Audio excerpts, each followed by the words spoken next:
புரிஞ்சுதா? அப்புறம் எக்ஸாம் டைம்ல 8ஆம் தேதியும் 15th நம்ம செலக்ட் பண்ண மாட்டோம். சொல்லிடு எக்ஸாம் டைம்ல 2 நாளும் உனக்கு இருக்காது சிறுசேமிப்பு. புரிஞ்சுதா? அப்புறம் கிளாஸ் முக்கியமா 10th 11th 8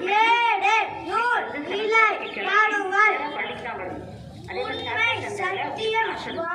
நேரம் புரிஞ்சுதா?